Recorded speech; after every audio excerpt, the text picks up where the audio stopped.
A notação que a gente usa para esse conjunto é essa daqui, né? A gente usa aquela cobrinha, né? A cobrinha, então a gente lê isso daqui assim, é a integral de f de x dx.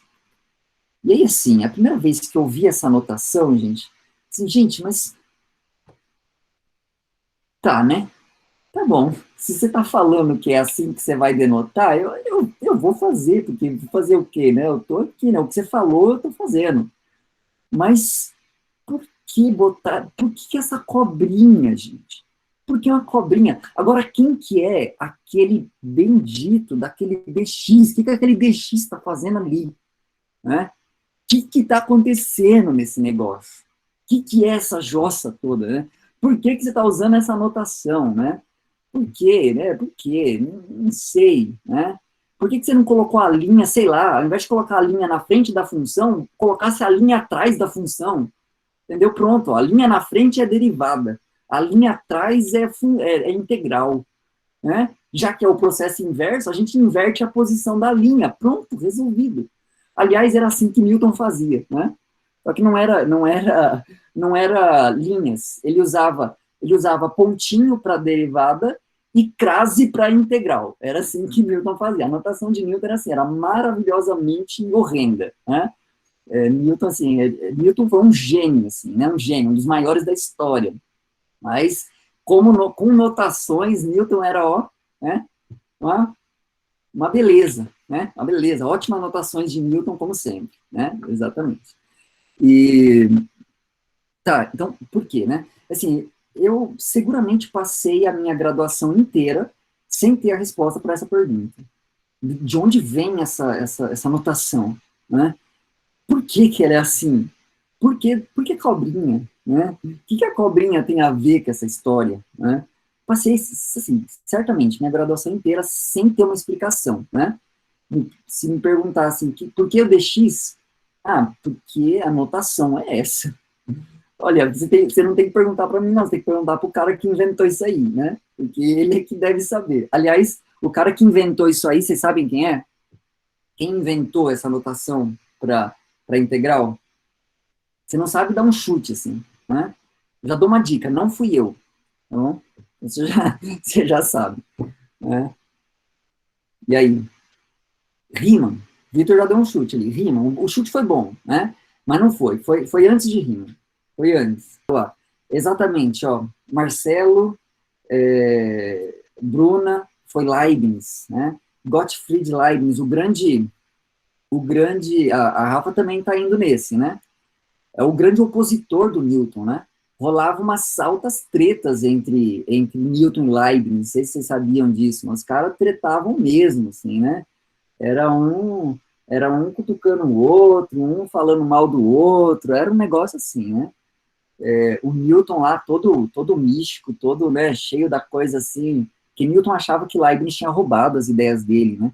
Que Newton fez primeiro que o Leibniz, só que o Leibniz publicou primeiro. E aí o Newton falou assim, não, ele roubou minhas ideias e publicou e tal. Inclusive, o Leibniz teve um encontro com o Isaac Barrow, que era o orientador do Newton, né? Foi o mentor do Newton. E aí, o Vitor já mandou ali, Leibniz maior que Newton só pelas notações. Aí você está entrando num terreno polêmico, né? Nessa briga Leibniz versus Newton, eu fico do lado da briga. Eu não me comprometo nisso aí, né?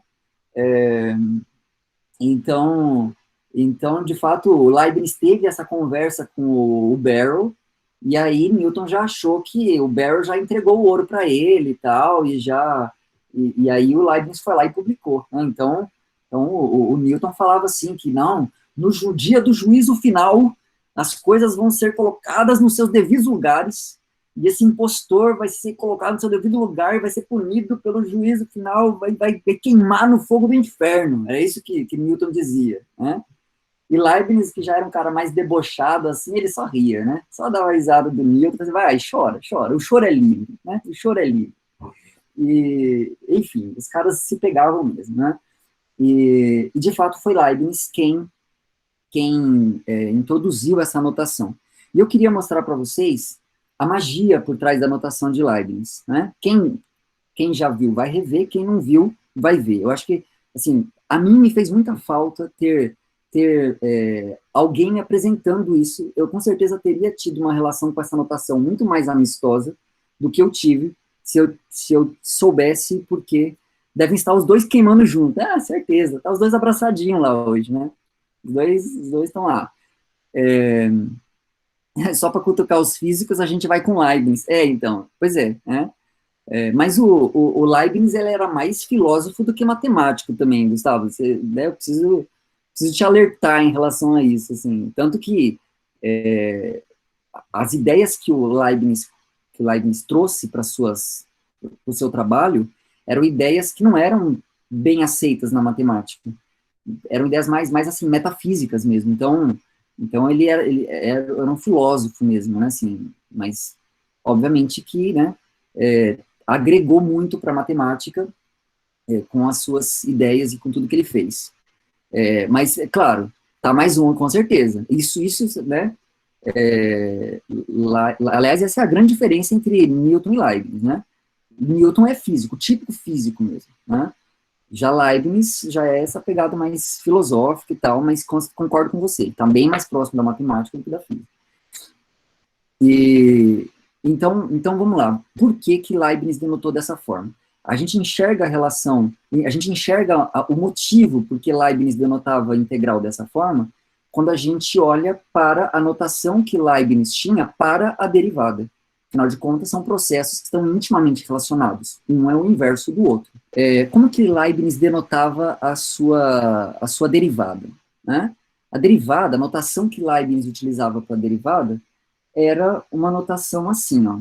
Ele denotava, por exemplo, se ele chamava de y, a variável dependente do problema dele, e de x, a variável independente, se ele usasse esses nomes, então, para ele, a derivada, então,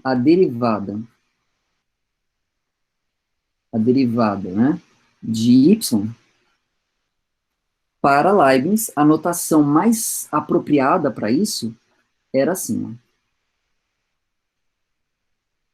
dy dx. E o que ele queria dizer com essa notação? Lembra que eu falei que Leibniz é mais filósofo do que matemático, né? Para ele, isso aqui, beleza, Joyce, que bom que você está aqui com a gente. Inclusive a parte que ficou aí para trás, depois eu estou gravando, depois vai estar disponível para vocês, e aí você pode assistir depois a parte que você perdeu, beleza? Por que ele usava essa notação? Porque ele entendia a derivada como sendo o quociente de objetos que ele chamava de infinitésimos. O que é um infinitésimo? Um infinitésimo é uma coisa absurdamente pequena, infinitamente pequena, porém não é zero. Né? Isso é um infinitésimo. Então, por exemplo, quanto tempo dura um instante? Quanto tempo dura um instante? Um instante dura 1 segundo? Dura 1 segundo, um instante? Não, né? Se um instante durasse 1 segundo, não haveria tempo menor, mais curto do que 1 segundo. E há tempos mais curtos, um tempo de Planck, né? Pois é, você pode, né? Do ponto de vista físico, isso talvez seja verdade, né? Agora, matematicamente falando, quanto tempo dura um instante? A resposta para essa pergunta é um infinitésimo. Né? E o que é um infinitésimo? Um infinitésimo é um negócio que é infinitamente pequeno, é menor do que qualquer número positivo que você imagine, né? Pensa num número bem pequeno, tipo, sei lá, 10 elevado a menos 1 milhão. Esse número é pequeno, né? Bem pequeno, assim, a gente nem consegue, esse número, ele tá fora do nosso alcance, assim, a gente não enxerga esse número. O infinitésimo é menor do que esse. E se você quiser pegar 10 elevado a menos 500 bilhões, o infinitésimo ainda é menor do que esse número. Só que ele não é zero. Agora, quem é o número que é menor do que qualquer número positivo e maior do que zero? Tem algum número assim? Vocês conseguem pensar em algum número assim? Ele tem que ser menor do que todo mundo e maior do que zero. Menor do que todo mundo positivo e maior do que zero. Existe um número assim? Não, né? Pô, beleza, esse número que eu falei aí, o 10 elevado a menos 500 bilhões, esse número é o infinitésimo. Esse número é menor do que qualquer número positivo? Não. Porque se eu pegar 10 elevado a menos 1 trilhão, o 10 elevado a menos 1 trilhão é menor do que ele. Então esse número não é o infinitésimo. Né? Mas o 10 elevado a menos 1 trilhão é. Né? Agora sim não dá para ficar menor do que 10 elevado a menos 1 trilhão. Dá para ficar menor do que 10 elevado a menos 1 trilhão? Ou, né? 10 elevado a menos 2 trilhões. Né? E assim, pode colocar quantos trilhões, ou quadrilhões, ou quinquilhões você quiser ali no expoente negativo. Sempre vai dar para ficar menor. Sempre vai dar para ficar menor. Então, quem é o infinitésimo? A conclusão é, esse negócio não é número. E é aí que o Leibniz sai da matemática. Porque ele está lidando com um objeto que não entra na matemática, não cabe na matemática, não tem uma definição matematicamente falando formal, apropriada, rigorosa, bem estabelecida. Infinitésimo é um negócio que é um negócio meio, sei lá, né, metafísico, né? São aquelas ideias da filosofia que a matemática simplesmente diz, olha, isso aí não pertence ao nosso, não está no nosso quintal esse negócio não, né? Mas para Leibniz estava tudo bem, né? Então, para ele, esse dy dx era assim, ele fazia diferenças, né? Aquelas variações médias, né? O delta y dividido por delta x, ele fazia essas diferenças aí, só que ele jogava essa diferença num nível infinitesimal. Ele fazia com que a diferença fosse entre um cara e o que vem logo depois, né? É o ponto que está a um infinitésimo desse, né? Seria o ponto que vem logo em seguida. Quando eu faço a diferença de um ponto com o cara que vem logo depois, essa é o que Leibniz chamava de diferença infinitesimal. E era isso que ele chamava de dy. Então, era diferença infinitesimal na variável y. E ele dividia isso pelo dx, que é a mesma coisa, é a diferença infinitesimal na variável x. É aquela coisa, né, hoje a gente tem o processo de limite. Ele não conhecia limites. Né, o conceito de limites foi aparecer quase 2 séculos depois. Então, para ele era assim. Então, hoje, quando a gente, de posse do processo de limite, a gente sabe que a derivada é assim, você pega o Δx, que está lá embaixo, né, faz o limite com Δx indo a zero. E aí vê o que dá o valor do limite. Para ele não pensava nesse processo de limite. Ele só entendia o final do processo. Para ele, no final do processo, era o dx. Era o infinitésimo. E aí, o que é a derivada? É esse quociente desses infinitésimos, dessas diferenças infinitesimais. Por que ele chamava dy? Por que o d? O d é de diferença, mas não é qualquer diferença. É diferença infinitesimal, né? Uma diferença física é chamada na matemática e na física de delta, né? O delta é a primeira letra da palavra diferença em grego. Por isso a gente usa delta y, delta x. Tranquilo, Marcelo. Assiste lá depois. Valeu, obrigado pela presença, viu? Então, assim, o que é o delta x? Por que o delta x? Né? Porque é a primeira letra da palavra diferença em grego. Então, delta x significa a diferença de verdade. Esse cara menos esse. Né? A delta t é a variação de tempo. Agora, o que é o dy? O dy é uma diferença, só que tomada a nível infinitesimal. Mas isso não tem... Né? A gente não consegue nem dizer direito o que é esse negócio. Pois é, esse é o problema. Só que para Leibniz isso está tudo bem. Porque do ponto de vista filosófico, ele consegue abraçar a ideia do infinitésimo sem nenhum problema, sem nenhuma dificuldade. E aí é isso que ele faz. Então, para ele, derivada é um quociente de infinitésimo. Né? Agora, então suponha que Leibniz ele tem o seguinte problema. Ele quer inverter o processo de derivação. Então, ele vai... suponha que ele quer resolver uma equação assim, ó. dy dx igual a f de x. Tá bom? Ou seja, imagina que essa função f de x aqui é conhecida, tá bom? Conheço essa função, sei quem ela é.